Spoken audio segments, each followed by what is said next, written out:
Okay, class, here we are this morning, Mr. Smith's biology class. Here's our lab behind us here. We've been out this morning collecting a little bit of collecting. We're going to be talking about warm-blooded and cold-blooded organisms this morning. So let's see what we have to work with today. What's our setup?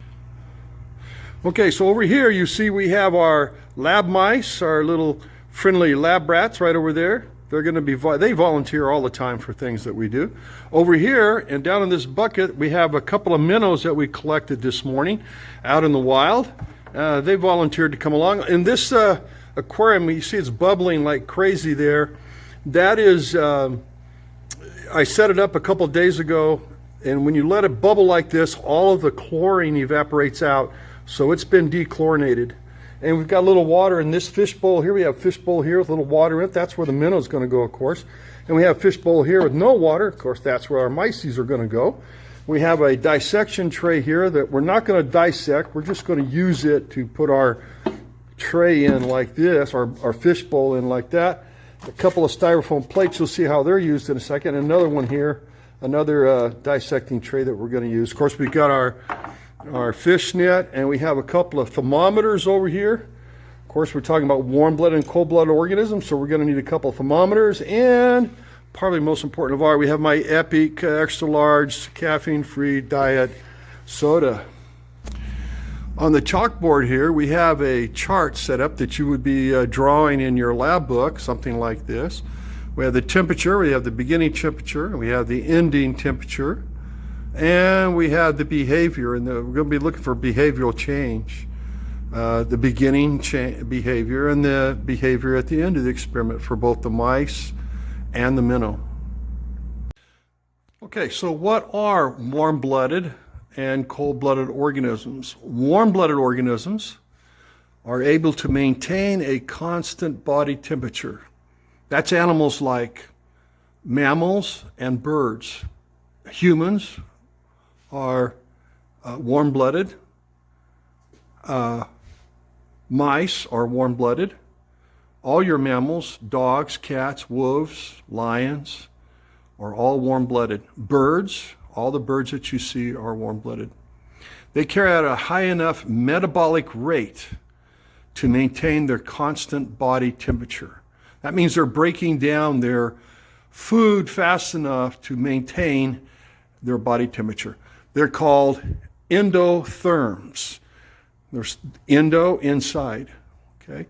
Cold-blooded organisms cannot maintain a constant body temperature. That would be your fish, your reptiles, your snakes, spiders, insects, those kind of things cannot maintain a constant temperature.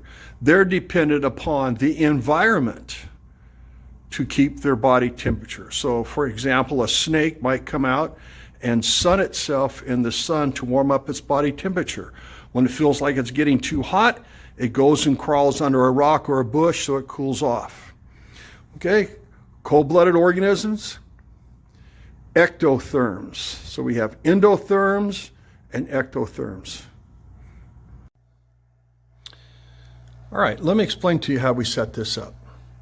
Here we just took a thermometer and we punched a hole in our styrofoam plate, and the thermometer has this little retaining clip on it here, or clip, and it's made out of rubber, so it won't go down any further. So we're going to put that down in there, and we're going to check the temperature of the environment of the mouse at this time, okay?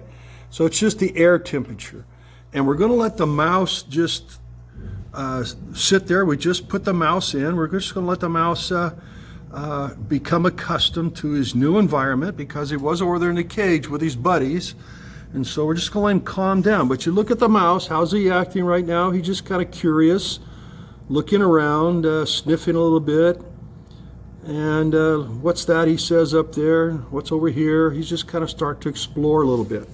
On the other side over here, we have our little minnows. Now, our little minnows are little bitty guys. You can see them right down here. There's two of them in here. There's one here and one back there.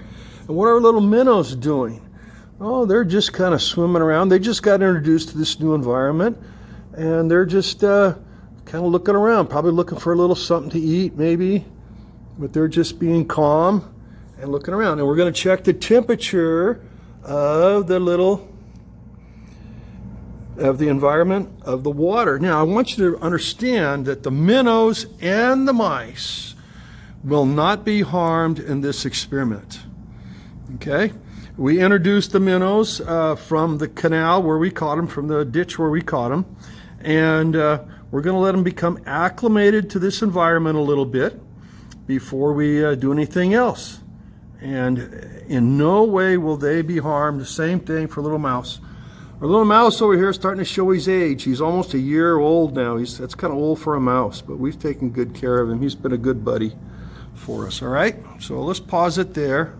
So the beginning temperature for the mouse was 25 degrees Celsius, and the minnow was 21.5 degrees.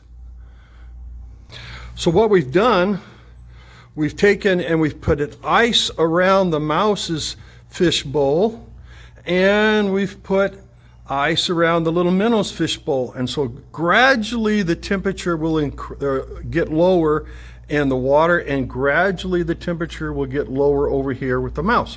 And so let's see. Right now the temperature for the mouse is down to, it's still at 25 degrees Celsius. Okay? And the little minnows still at 21.5. Okay, Mr. Mouse, his temperature has dropped to 23 degrees Celsius. And we already have a behavioral difference. Mr. Mouse is, if you notice, his fur is kind of fluffed up. So his fur is extended and fluffed up. That's an adaptation to stay warm. And he's just kind of hunkering down and trying and just staying kind of in a little ball. He's not as curious as he was and moving around and looking at things. He's definitely slowed down a little bit. Our minnows, the temperature's dropped down a couple of degrees. It's down to about 19.5 degrees Celsius, and they're still just curiously swimming about. Okay, our friendly little mouse, the temperature's dropped down just a few more degrees, about down to 20 degrees, and he's exhibiting signs that he doesn't like this environment. He's trying to find a new place. He's more active, he's moving around more. We'll give him a couple more minutes in there. Okay, over here with our minnows temperature hasn't dropped down anymore yet. So our little minnows are just swimming around here a little bit, taking it easy right there at the surface like they like to. Okay, now we have a different behavioral change for our little mousey. He's got his fur all fluffed up, and if you look carefully, he's kind of shivering a little bit. So that's definitely a sign of a different change in his behavior. Let's go see. Now, the temperature in the aquarium, the little fishes, is almost the same as the temperature for the mouse. There's our little minnow right over there. There's one of them. There's the other one with him. They still look pretty satisfied with their temperature. It's down to about 15 degrees Celsius, which is about 59 or 58 degrees Fahrenheit. So it's a little on the cool side. Now our little friendly mouse, he's gotten tired of just sitting in one place, and he's starting to look around. He's starting to say, wait a second, I got to get out of here. He's starting to get more active. Now, becoming more active would do what? That would cause him to expend more energy, and burning and expending more energy would cause him to warm his body up. He's starting to spend more time sniffing around, looking around. He says, I'm going to get out of here. I'm going to climb up this thing and get out of here. So he's trying to use his little brain to figure out a way to resolve his situation. Okay? So we put our little friend mouse back in with his buddies, and you can see he's happy as he can be, and just going to get on the treadmill there and get a little exercise, get himself warmed up. He got a little cool, but not that cold. Okay, our little minnow friends, on the other hand, they're hanging on to the bottom of the aquarium. Now, why would they be on the bottom of the aquarium? Because cold goes up. It's colder at the top. And so what they're trying to do to compensate their temperature is to move away from the cold. The mouse tried to move away from the cold too, but he reacted differently. He got more active. You can see the fish, the little minnows, are getting less active. They're slowing down. We got our little buddy minnow over here. They're just kind of sinking to the bottom, okay? So what we're going to do is we're going to take our little minnows out. So their activity slowed down and the activity of the mouse speeded up. Now what we're going to do is we're going to take our minnows, we're going to put them in that aquarium over there, but we're going to put some ice in that aquarium first so that it's cooler so they don't go into shock when they hit that cold water. I've never lost a minnow personally in this experiment. So we're going to get them back into their little aquarium. Well, class, our little fishies and our little mices helped us learn some things about cold-blooded and warm-blooded organisms, about ectothermic organisms and endothermic organisms. Here are the results of our experiment. We had the temperature. The beginning temperature was 25 degrees Celsius for the mouse, which is about 77 degrees.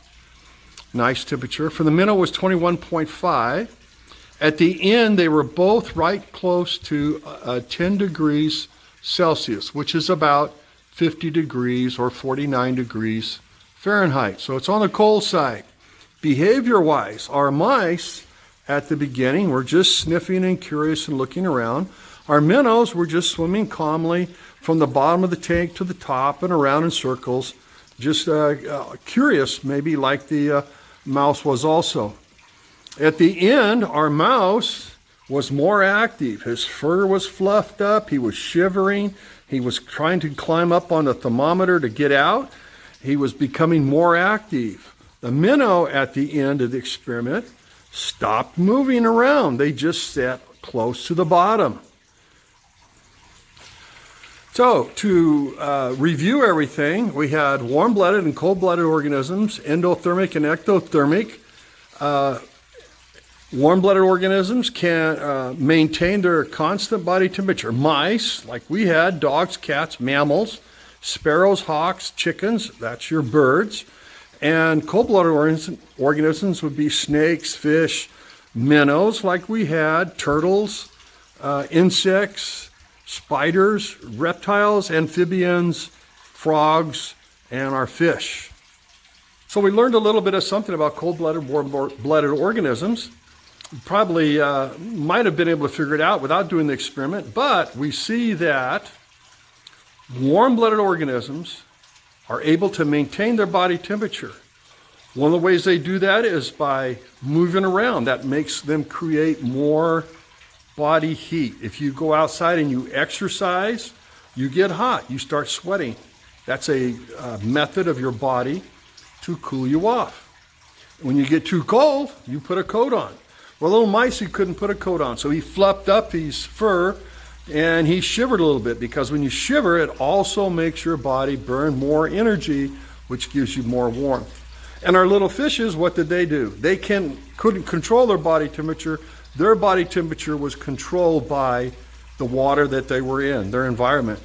And since they can't control it, their body temperature decreased. It went down. And as it went down, they became less active. Now, we told you that no animals are hurt during this experiment. So let's turn the little camera around. And we see our little micey. He's over there with these buddies, just having a little snack over there. And our little fishes are over here. And they're happily swimming around and just looking for something to eat, probably, after that experiment. So class, I hope you enjoyed our little experiment today. I wish you could have been here to do it with me. It's more fun when you do it yourself. Anyway, endothermic and exothermic organisms are found in our environment in many different places. This morning I found a spider. It made a beautiful spider web, had an insect in the middle of it, and it was having breakfast. But both cold-blooded organisms are in our environment. Earlier today when I did my broadcast, we saw some tracks of skunks and birds in the mud by where I was doing my little broadcast from. Warm-blooded organisms able to control their own body temperature. So that's a lesson today.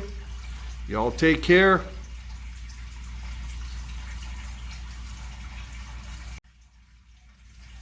This has been your beloved biology teacher extraordinaire, Mr. Smith, this time broadcasting from our lab.